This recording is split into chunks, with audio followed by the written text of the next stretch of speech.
Y ya que ya que estamos hablando de este tema, bueno, ahora nos vamos al análisis directamente con Ignacio Bartesagui. Él es director del Instituto de Negocios Internacionales de la Universidad Católica del Uruguay. Qué gusto saludarte. Me llama la atención que este presidente de izquierda, primero, antes de hablar de su agenda social, ha hablado muy centralmente del crecimiento económico. Entonces hay que ver qué tan pragmático se convierte. Por lo tanto, ahí viene un encuentro del Mercosur. Háblame de lo que esperas en términos de ese concierto de las naciones de nuestra región y la posición del Uruguay ahora, a partir de marzo. ¿Qué tal, Gaby? Buenas noches, un gusto saludarte. Sí, es cierto, se viene la cumbre de Mercosur, el presidente de la calle Pou dijo que lo va a invitar, así que allí sería el primer contacto de Orsi con Milei y con Lula, porque esa reunión va a ser nuevamente el lugar donde Lula y Milei se van a ver las caras.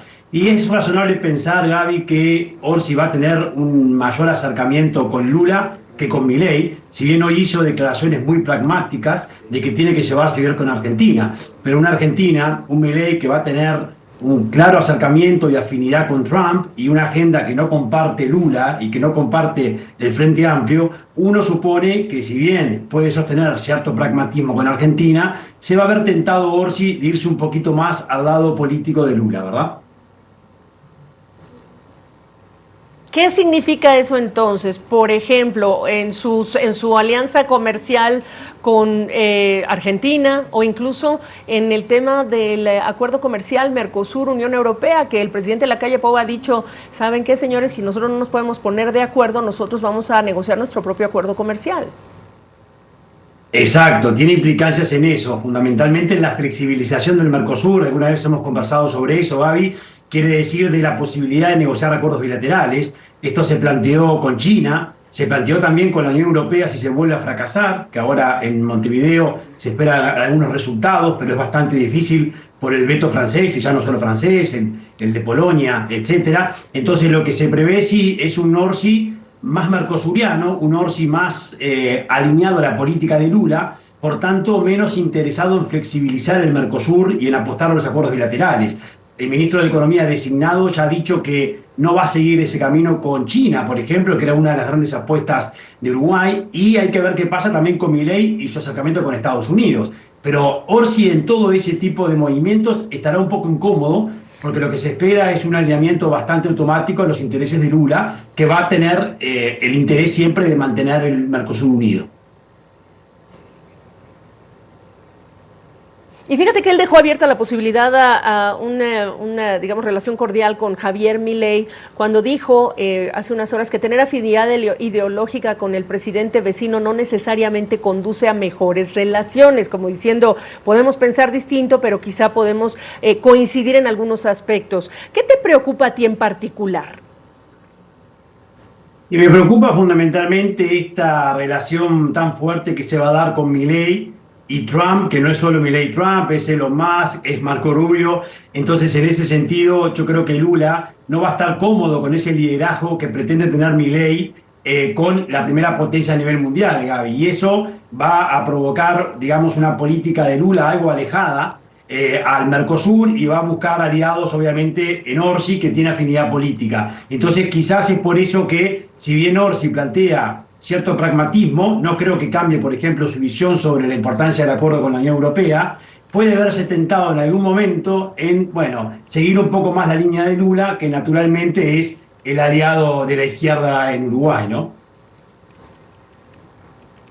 Exactamente. Y en el caso chino, por ejemplo, ahora que tuvimos la cumbre de la PEC y este mensaje importante del presidente Xi Jinping en relación con Latinoamérica y China.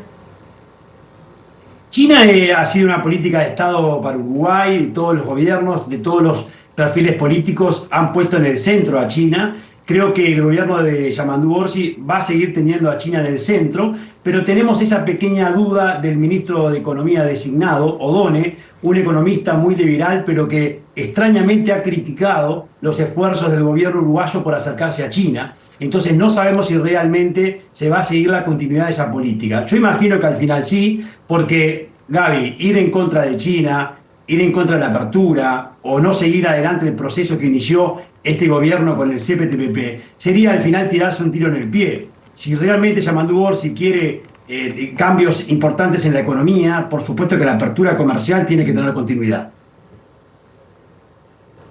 Y entonces, continuidad, ¿qué es lo que hay que hacer? ¿Qué sigue? ¿Cuáles son las ambiciones lógicas en este momento, en ese siguiente paso del Uruguay hacia el mundo? Y ojalá que Uruguay siga apostando por la flexibilización del Mercosur, por los acuerdos bilaterales y que logre tener una visión pragmática de lo que puede llegar a generar Milei, por ejemplo, con Estados Unidos. ¿Qué sería lo pragmático? Que si Milei consigue avanzar en un acuerdo comercial con Estados Unidos, Uruguay siga ese camino, digamos, no lo cuestione por la posición de Lula, y que si el Mercosur decide abrir un camino bilateral con la Unión Europea y a diferentes velocidades, eso se acepte, y que si el CPTPP permite que Uruguay pueda adherirse o iniciar el proceso para adherirse a este megabloque, también se acepte, dejando las ideologías de lado. Yo el temor que tengo, Gaby, es que la izquierda uruguaya se vea tentada en tomar definiciones basadas en la ideología y no en el pragmatismo ni en los intereses económicos y comerciales del Uruguay. Eso ya ha ocurrido y puede volver a darse en este gobierno. Oye, para cerrar, Ignacio Bartesagui, lo tuyo es el comercio y demás, pero cuando hablamos, por ejemplo, de las ideologías y de esta batalla cultural, hoy día estamos hablando de un personaje como Milei, de un personaje como Donald Trump. ¿Qué pasa en el Uruguay? No hay esa polarización, pero sí hay elementos que también están intentando que el Uruguay se vaya hacia la izquierda, hacia la derecha. ¿Dónde están las cosas para cerrar? No cabe duda que la polarización que se da en otros lugares del mundo, en Uruguay no se da, Gaby. Este es un país con partidos políticos muy fuertes, con un respeto institucional, con una tradición de la política muy fuerte, con ciertos liderazgos a nivel de ciertos caudillos que han tenido importancia en evitar estas polarizaciones. Está creciendo la polarización en Uruguay porque hay diferencias en grandes políticas que son importantes para el futuro desarrollo del país. Pero, digamos, no es comparable ni hay ningún fenómeno similar al que estamos observando en otros lugares del mundo. Por tanto, yo creo que Uruguay, en ese sentido, goza de buena salud, y es cierto que hay un cambio de gobierno. Este gobierno, digamos, piensa muy distinto, el gobierno de la calle Pou al de Orsi en algunos temas importantes, pero me parece que la base de la continuidad en los grandes temas del país va a seguir estando en los próximos años.